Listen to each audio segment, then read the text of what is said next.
Welcome back जी। आप देख रहे हैं एचपीएल प्रेजेंट्स जीते रहो। और अल्लाह ताला जब आपको इज़्ज़त देता है, शोहरत देता है, तो फिर आपका भी फ़र्ज़ है कि आप लोगों तक कुछ वापस लौटाने की कोशिश करें। मिसबाह उल हक पाकिस्तान क्रिकेट टीम का एक ऐसा नाम है जो अपनी मुस्तकिल मिजाजी की वजह से बहुत जाने जाते हैं।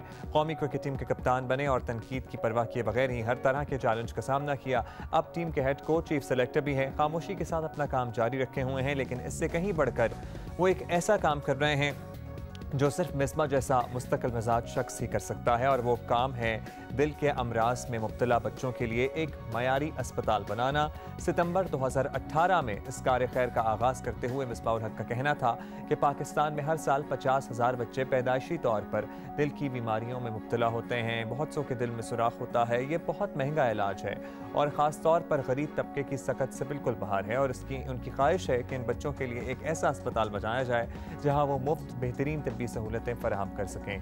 कौमी क्रिकेट टीम के कई नामवर खिलाड़ी इस नेक मकसद में साबिक कप्तान का भरपूर साथ दे रहे हैं। अगर कौम भी इमदाद के रिवायती जज्बे के साथ मिसबाह का साथ दे तो यकीनन बहुत जल्द वो इस मंसूबे में कामयाब हो जाएंगे, because this is an extensive project. और इसी पे हम बात करेंगे। साबिक कप्तान और मौजूदा head coach, chief selector Misbah ul Haq हमारे साथ मौजूद हैं। बहुत शुक्रिया मिसबाह, आपने वक्त दिया। मिसबाह साहब, हमारे स्टार्स जब खुद फलाही कामों की तरफ आते हैं तो ये दूसरों के लिए एक बड़ी मिसाल भी होती है, लोग इससे इंस्पायर भी होते हैं। आपको अस्पताल बनाने का ख्याल कैसे आया?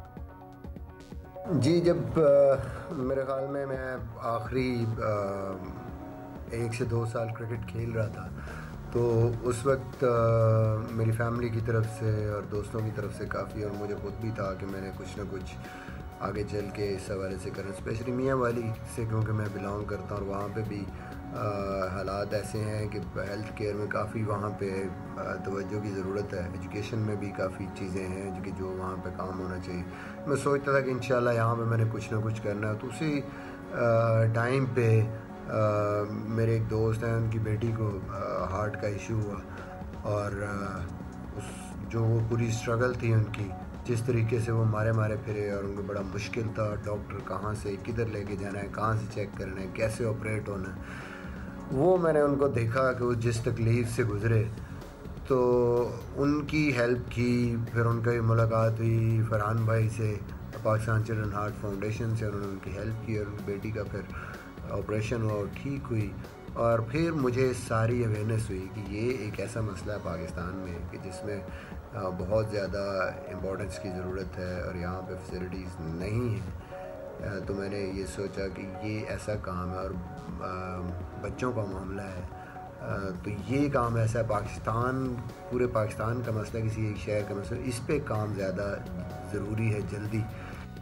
मिसबाह, इस अस्पताल के लिए तो ज़ाहिर है यकीनन बहुत सारा सरमाना चाहिए। एक छोटा सा कमरा एक बनाने लग जाते हैं तो उसमें इतने पैसे लग जाते हैं, तो इतना बड़ा अस्पताल है जिसमें बहुत इक्विपमेंट, बहुत मशीनरी, बहुत इंफ्रास्ट्रक्चर, ये कैसे जमा किया और मज़ीद कितने फ़ंड्स आपको दरकार हैं ताकि हम लोगों से यहाँ अपील कर सकें कि आपके इस कार्य खैर में आपका साथ दें? 3.5 अरब इसकी टोटल कॉस्ट है। 150 बेड का हॉस्पिटल है, और इसको भी हमने फेजेस में किया है। इनिशियली हम 75 बेड जो है वो अलग से करेंगे फर्स्ट फेज़ में, तो उसकी जो एस्टिमेटेड कॉस्ट है वो तकरीबन 1 अरब को 25 करोड़ है, और उसको भी फर्दर फेजेस में किया है। और वो ऐसे है कि ग्रे स्ट्रक्चर जो है इनिशियल स्टेज का, वो तकरीबन को 25 करोड़ उसके एरिया में चाहिए, और हमारे पास जो इस टाइम अवेलेबल हैं वो 7 करोड़ इकट्ठे हुए हैं। एक चीज़ और यहाँ पे ज़रूर मैं बताऊँगा कि क्योंकि पाकिस्तान चिल्ड्रन हार्ट फाउंडेशन 7 बच्चों के ऑपरेशंस भी कराता है, और मोस्टली जो ज़कात आती है और जो पैसे आते हैं ज़कात के थ्रू, उसमें बच्चों के ऑपरेशन होते रहते हैं और उधर पैसे मुस्तकिल तौर पे लगते रहते हैं। जैसे पिछले साल भी 350 से ज़्यादा बच्चों के ऑपरेशन हुए, और एक बच्चे पे 4 से 5.5 लाख तक का ख़र्चा होता है, और बाकी जो पैसे हॉस्पिटल के वो अलग से जाते हैं। तो हमारा टारगेट यही है कि बाकी इनिशियल फेज़ के एटलीस्ट जो पैसे हैं हमारे पास 25 करोड़ अगर पूरे हो जाते हैं तो हम कॉन्ट्रैक्ट दे के कम से कम ये काम शुरू करें। इस कार्य खैर में हमारा साथ दें, और मेरे ख्याल में 1000 महीने का बहुत सारे 1 लाख से ज़्यादा पाकिस्तानी हैं जो कर सकते हैं। इस प्रोजेक्ट में हिस्सा बने, मेरे साथ आएँ, और इन बच्चों के लिए मेरे ख्याल में जितनी जल्दी हम इनका फ्यूचर सिक्योर कर सके हम कर सकते हैं। I'm sure अगर हर महीने भी 1,000 रुपये एक ख़ानदान निकाले तो यकीनन बहुत बड़ी मदद हो सकती है मिसबा आपकी, और आपका ये जो अस्पताल है ये किसी एक वर्किंग स्टेज तक पहुंच सकता है। बहुत शुक्रिया, आपने हमें वक्त दिया, और हमारे तवस्सुत से हम यहाँ एक मरतबा फिर आपसे अपील करेंगे कि मिसबा का इस काम में आप साथ दें। एक और प्लेटफॉर्म जिसके बारे में हमने आपको कल भी बताना चाहा, कोरोना मरीजों के इलाज और मदद और तशखीस के लिए भी निजी फलाही तंजीमें मैदान में हैं। हाशमानी वेलफेयर फाउंडेशन भी मुफ्त टेस्ट कर रही है, और ये इदारा कोरोना का ना सिर्फ मुफ्त टेस्ट कर रहा है बल्कि कराची में 2 जगह मुफ्त टेस्ट के साथ साथ एक ड्राइव थ्रू टेस्टिंग और घर या दफ्तर में टेस्ट करवाने की सहूलत भी फराहम कर रहा है। इसके अलावा 30 साल से सरगर्म ये इदारा अब तक 1000 से ज़ायद फ्री आई कैंप्स लगा चुका है।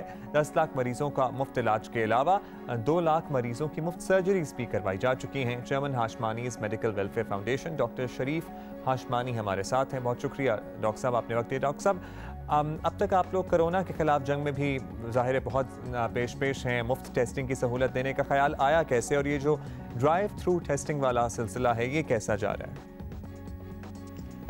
हम ये अभी इस वक्त क्योंकि कोरोना का मर्ज पूरे पाकिस्तान में फैला हुआ है, तो हमने अपनी डायरेक्शन अब इस तरफ कर दी है और टेस्टिंग हमने शुरू की है, और इसके लिए हमने मुख्तलिफ जगहों पर पिकअप पॉइंट्स बना रहे हैं। सबसे पहला हमने drive through point Tariq road पर बनाया है, और वहाँ पर ये है कि ये डेडिकेटेड फैसिलिटी है सिर्फ कोरोना के पेशेंट्स की, कि मरीज आएँ कार में और अपना टेस्ट कराएं और वापस चले जाएं। हम जो देख रहे हैं, being president of Pakistan medical association, मैं देख रहा हूँ कि हमारे जो बच्चे और बच्चियाँ जो कि इस वॉर में सबसे आगे चढ़कर काम कर रहे हैं, यानी यंग डॉक्टर्स और ये पैरामेडिकल स्टाफ जो ये काम कर रहा है, और जिनको पीपीई भी मैसर नहीं है, ये इनको खतरा होता है कि ये बीमारी ज़्यादा लगे। और आपने देखा है कि पिछले ये जो जब से बीमारी फैली है तकरीबन 1000 मेडिकल प्रोफेशनल्स जो हैं वो इस बीमारी में मुब्तला हुए हैं। तो हमने ये सोचा कि क्यों ना इनको फ्री टेस्टिंग की जाए, तो ये ऑफ़र हमने यंग पैरामेडिक्स एंड डॉक्टर्स को ऑफ़र की है कि वो अपना टेस्ट फ्री करवा लें, ताकि अगर उनको कोई बीमारी है तो फिर इनका और इलाज किया जा सके। डॉक्टर साहब, ये फरमाएगा कि अक्सर एतराज़ात सुनने में आते हैं कि नाक़िस किट्स या तरबियत याफ्ता अमला ना होने की वजह से कोरोना की टेस्टिंग का मयार अच्छा नहीं है, नेगेटिव पॉजिटिव पॉजिटिव नेगेटिव हो जाता है। आप इन टेस्टों को आलमी मयार के मुताबिक रखने के लिए क्या कर रहे हैं? देखिए, ये सवाल बड़ा आपका अच्छा है। ये सवाल पैदा इसलिए हुआ है कि आप जो टेस्ट जो रिपोर्ट्स आते हैं वो कभी एक लैब आपकी पॉजिटिव देती है, एक लैब नेगेटिव देती है, तो इसकी वजह से ये डिस्क्रिपेंसी पैदा होती है। जहाँ तक स्टाफ का ताल्लुक है, स्टाफ फुल्ली ट्रेंड है अप टू द प्रोटोकॉल्स जो कि दुनिया में अपनाए जा रहे हैं, उस हिसाब से हम इनको ट्रेनिंग देते हैं, और फिर वो टेस्ट करते हैं। न सिर्फ ये कि वो सैंपल लेते हैं बल्कि टेस्ट भी वही अमला जो कि हाईली तरबियत याफ्ता है वो अमला करता है। मसला ये है कि पहले ये लोगों में ये अवेयरनेस पैदा करने की ज़रूरत है कि ज़रूरी नहीं है कि आप पॉजिटिव हैं, बीमारी आपको है और आपका टेस्ट पॉजिटिव ही आए। इसलिए कि ये डिपेंड करता है कि जिस वक्त आपका टेस्ट लिया जा रहा है, जिस वक्त आपका स्वैब लिया जा रहा है गले से या नाक के ज़रिए, उस वक्त आपके गले में या नाक में वो वायरस मौजूद है। अगर क्योंकि ये वायरस जो है ये अजीब तरह से शो करता है, ये इंटरमिटेंटली शेड होता है, मतलब ये हर वक्त नहीं मौजूद होता। तो अगर उस वक्त मौजूद है तो वो इसका मतलब ये हुआ कि अगर कोई पॉजिटिव है तो इट मीन्स कि इसको बीमारी है, लेकिन नेगेटिव है इसका मतलब ये नहीं है कि उसको बीमारी नहीं है। हमें मतलब और चीज़ें देखनी है कि आया उसको सिम्टम्स हैं, शॉर्टनेस ऑफ ब्रेथ और खांसी और बुखार और जो सूंघने की सलाहियत से महरूम हो जाना, ये सब चीज़ें हैं, और टेस्ट नेगेटिव है फिर भी वो पेशेंट जो है पॉजिटिव है, इसको पॉजिटिव ही लेना है। असल मसला यहाँ पैदा होता है कि मरीज जो है ये एक्सेप्ट करने के लिए तैयार नहीं है कि उनको ये बीमारी है। बहुत शुक्रिया आपका। डॉक्टर हाशमानी हमारे साथ मौजूद थे। अभी हम एक ब्रेक लेंगे, ब्रेक के बाद दोबारा हाजिर होते हैं। आप देख रहे हैं HBL प्रेजेंट्स, जीते रहो।